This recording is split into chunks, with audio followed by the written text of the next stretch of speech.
You can now get a 30-day trial to experience The Athletic for free. Visit the link in the description below to try it now.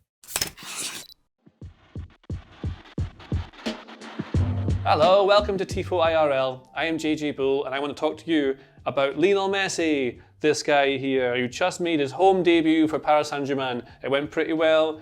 He hit the bar with a free kick from miles out. He had a lovely little interchange with Neymar, almost scored. It's a lovely burst from midfield as well. And then in the 76th minute, Mauricio Pochettino, that guy who used to be at Spurs, took him off for Achraf Hakimi, who is sort of a right back. That's a tactical substitution to take off the world's best ever player. Let's look at what that was and whether it was a good substitution or not.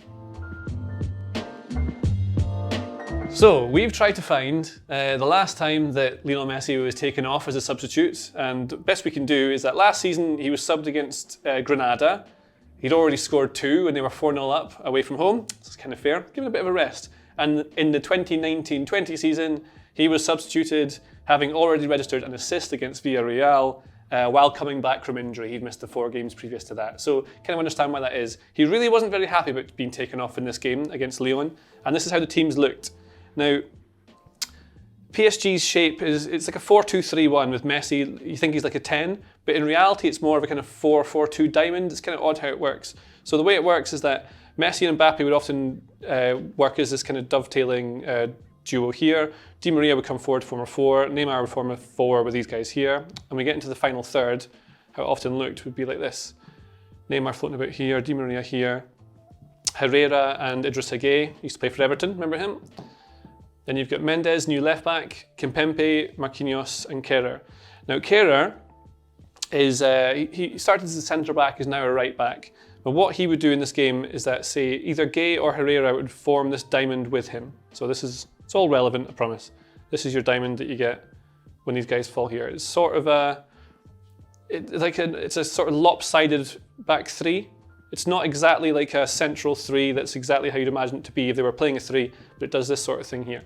Now either Gueye or Herrera can rotate into this position here. Then Di Maria will start wide, sometimes wide on the touchline, but comes inside to kind of rotate with Messi or rotate with Mbappe. And then Mbappe will definitely rotate with Neymar lots, so they'll always attack, get into these sorts of areas here, these sorts of bits here, whether either Messi or Neymar, Di Maria, that's what they kind of do. But what you find, if you look at the average positions for this game, is that pretty much PSG are condensed to this quite narrow shape. And Pochettino's teams tend to be quite narrow. His Spurs was quite narrow, they lacked width. Most of the width came from the fullbacks. So Mendes would get up here, you'd think, but most of the time he was kind of level about here, and Kehrer rarely went further than about here in this game.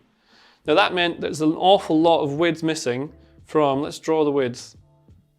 They're kind of missing it all from here because Di Maria would come into this sort of bit, and that's relevant later on because that's kind of what Pochettino was trying to fill when he took off Messi for Hakimi.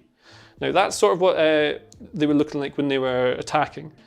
But what Messi does, because he's sort of a striker now, is he'd often drop deep to get the ball in these sort of positions here. And because he's also a striker at the same time, Mbappe's not playing through the middle, he's kind of playing in the left half space, so Neymar would have to go out here. And that's how they can rotate, because he can drop in to give Neymar the room to move into there.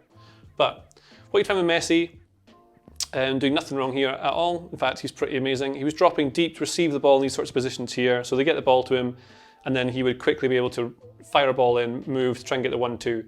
But not everyone's on the same wavelength as Messi these days, because he's not at Barcelona anymore. So what's happened is he'd make this kind of run, see the ball out to Mbappe, go for the return, but someone like Mbappe would then just try and shoot, because they can do that.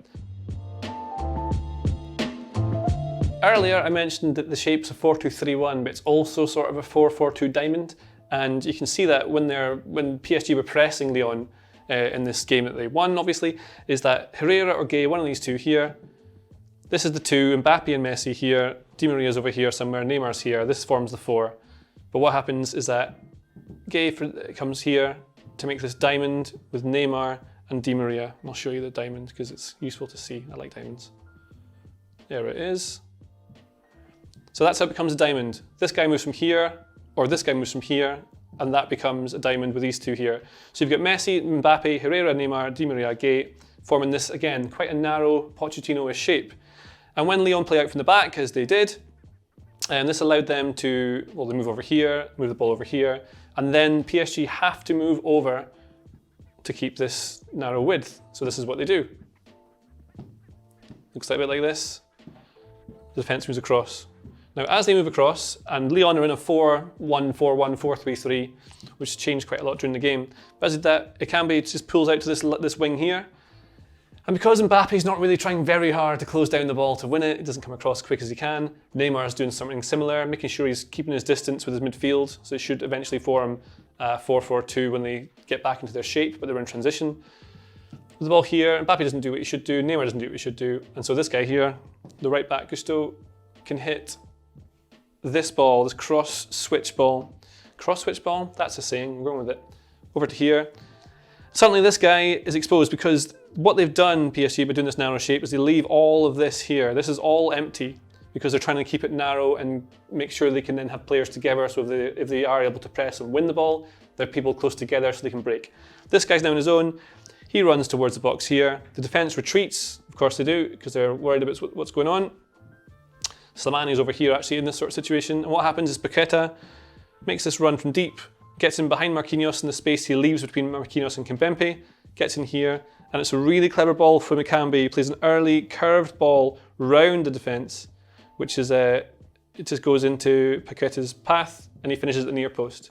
So it's not that Messi's done anything wrong. He's just part of the press. It's not that Mbappe's done anything wrong apart from not really going for the ball. There's other reasons to it. But Pochettino's narrow shape to try and get all these players in the same team really helped Lyon score that goal from there, just from an easy build-up from goal kick. And that would be more worrying to Pochettino than anything Messi did.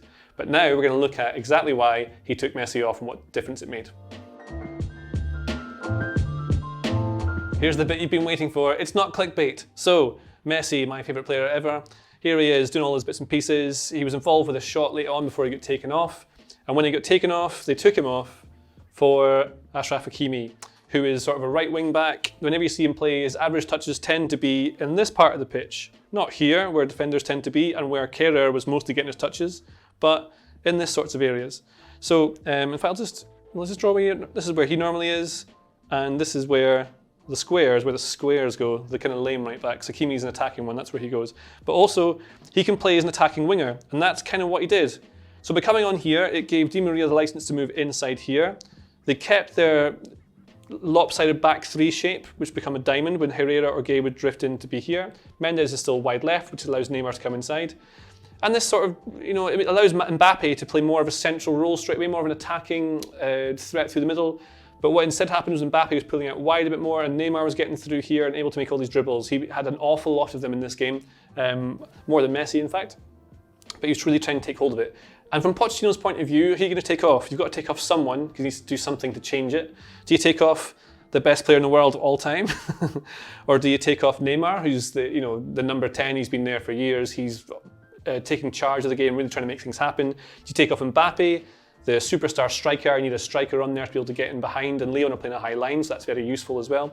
And most of PSG's attacks were kind of starting weirdly, rather than being like on the last line, they were playing mostly in the between the lines or just level with the midfield and trying to run at them to get in behind. But now suddenly you had Mbappe able to play a little bit further forward and do this.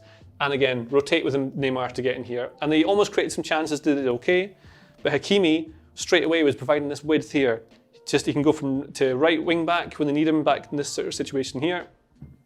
Almost like a 5. But it just basically, he was on as a winger, but also a defender at the same time. So they had total coverage of the pitch.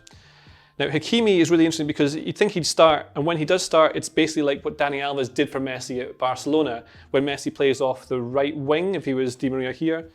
Because Alves was coming over to overlap him, it meant that he could move inside here. But when you have Kehrer playing slightly deeper, it means you need a right winger to give you all your width to stretch your opposition.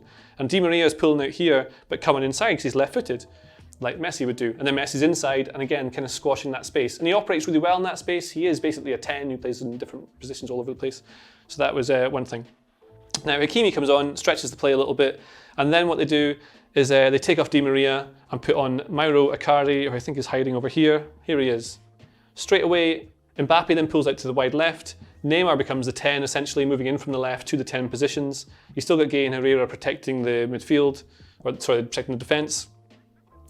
And then what eventually happens is Mbappe pulls out wide, he manages to get into this position here, Neymar's floating about in these positions here, Mbappe sends this brilliant cross to that post, and because Icardi, who is just a poacher, a penalty box poacher, is there, and that's not what Mbappe is, that's not what Neymar is, that's not what Di Maria or Messi are. They're all creative playmakers who can finish. Icardi is just a goal scorer, and even though he's not their best player, he's the guy that sometimes you need to score these goals. And so, had Icardi not scored that goal, Pochettino would have looked like quite the fool. But instead, he's taken off the world's best player, seems to have really annoyed him. It'll work at PSG, obviously, he's the world's best ever player, and it's going to make sense at some point. But weirdly, some of the things we saw at Pochettino's Spurs before he left are sort of here. This narrow shape, the 4-4-2 diamond, which is the 4-2-3-1. I found it quite interesting. But Icardi saved the day, and Pochettino lives to fight another day. And that's why I think Lionel Messi came off in that game that PSG won 2-1, very narrowly at the end. And that's it. Yeah, thanks for watching. I hope you have a lovely time. If you like this video, please consider subscribing to the channel.